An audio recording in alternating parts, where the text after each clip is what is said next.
The Nightingale. Long ago, in the heart of China, there lived an emperor whose palace gleamed like porcelain in the morning sun.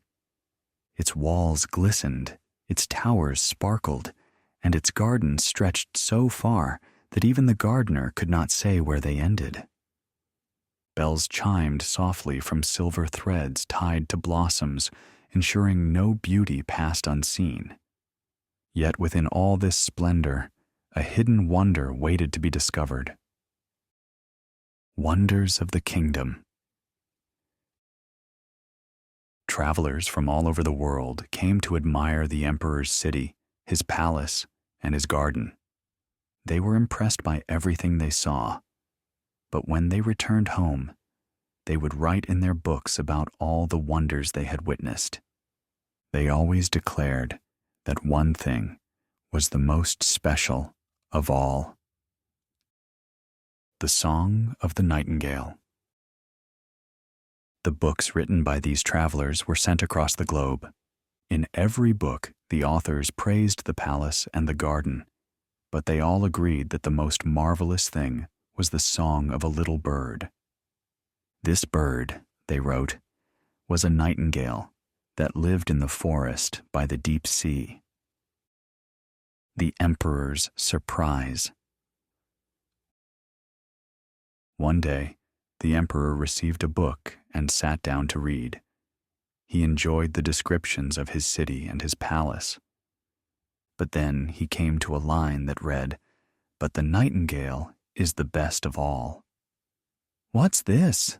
the emperor exclaimed. "A nightingale?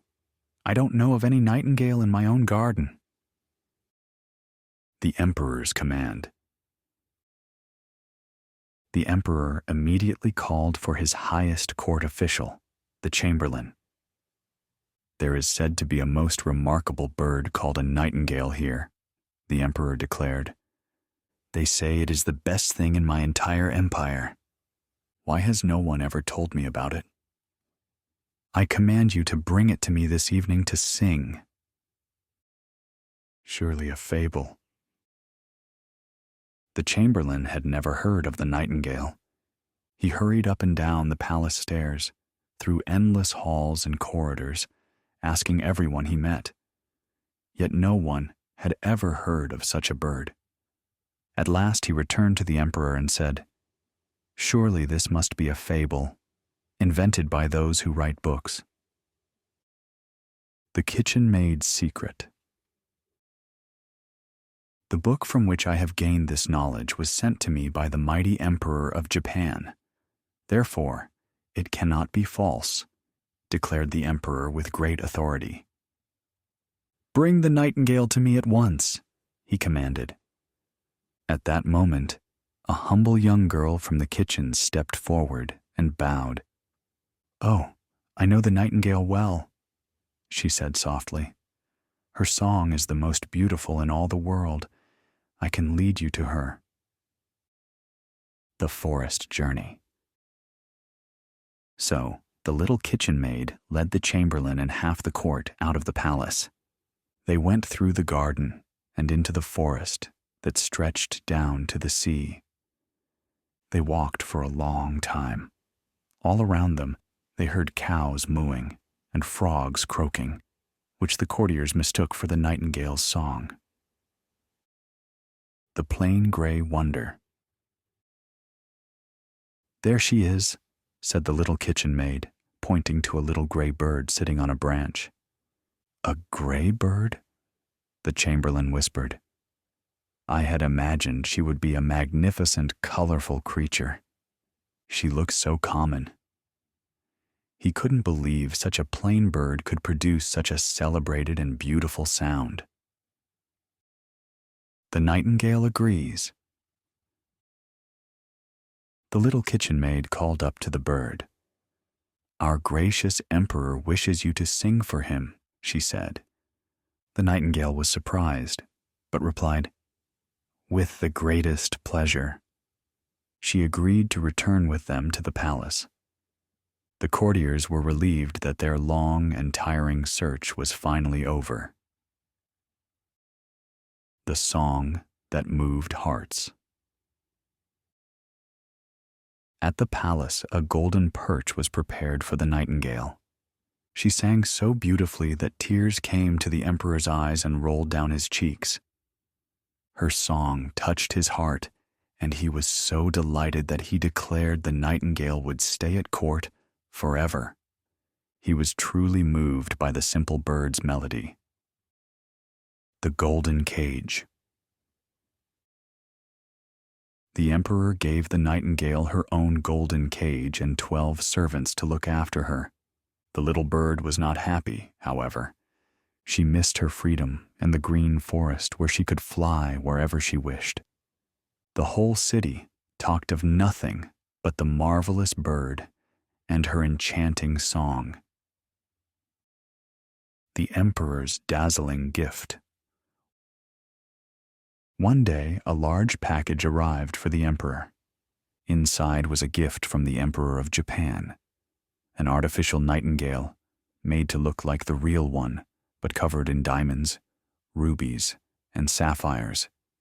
It was a dazzling and intricate mechanical toy, a true work of art and a symbol of wealth and power. The mechanical bird sings. When the artificial bird was wound up, it could sing one of the real nightingale's songs, and it wagged its tail, which glittered with silver and gold. It sang the same waltz 33 times, and it was not tired. The courtiers all preferred this bird, as they could predict exactly what it would sing. The Flight of Freedom. While everyone was distracted by the mechanical bird's repetitive tune, the real nightingale saw her chance.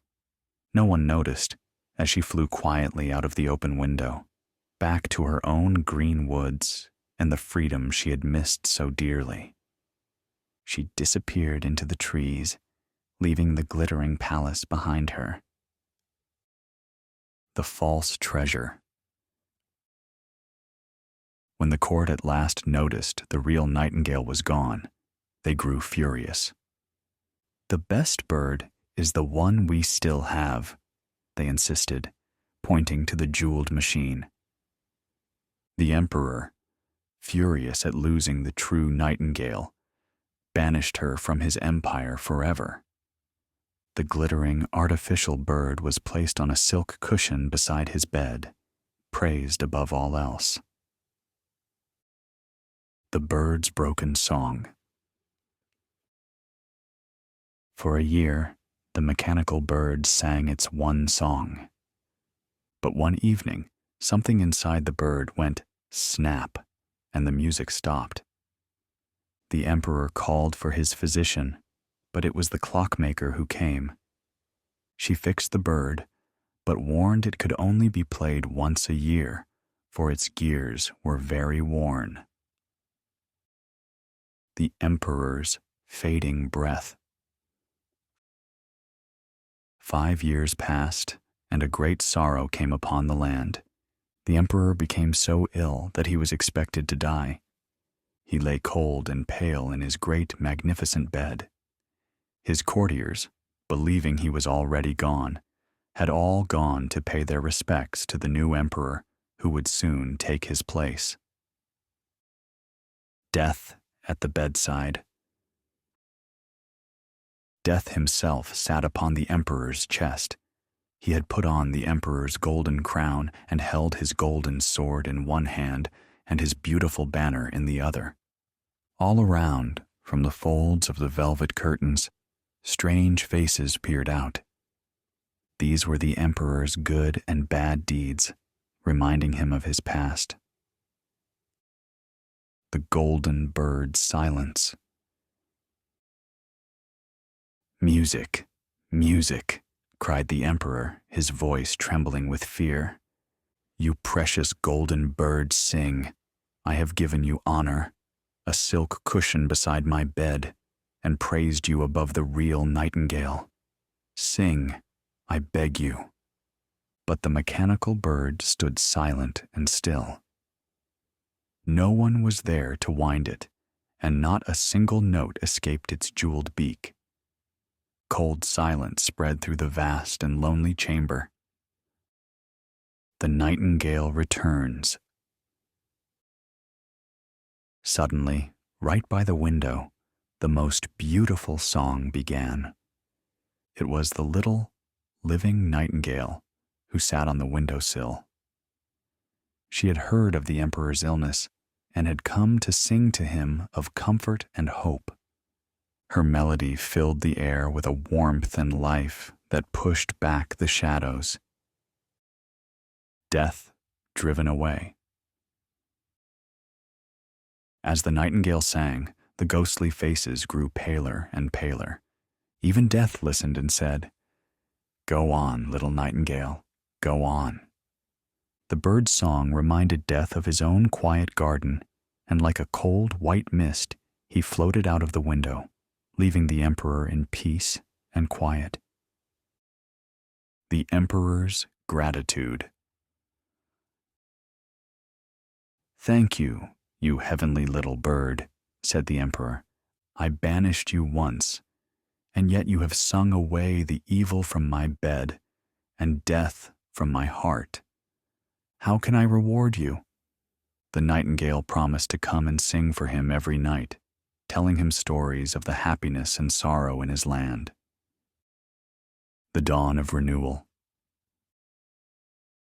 The next morning, the emperor awoke, healthy and strong. When his servants came in to attend to him, they were astonished to find him standing by the open window. He was dressed in his royal robes, listening with a peaceful smile as the little nightingale finished her morning song before flying away. Wisdom of the heart. And so the emperor ruled long and wisely, guided not by riches or jewels, but by the song of a simple bird. The nightingale's voice became his truest treasure, a gift of hope and truth. And from that day on, all who heard her song knew that the greatest beauty lives not in gold, but in the heart. Thanks for watching. Don't forget to like, comment, subscribe, and share for more fun English lessons.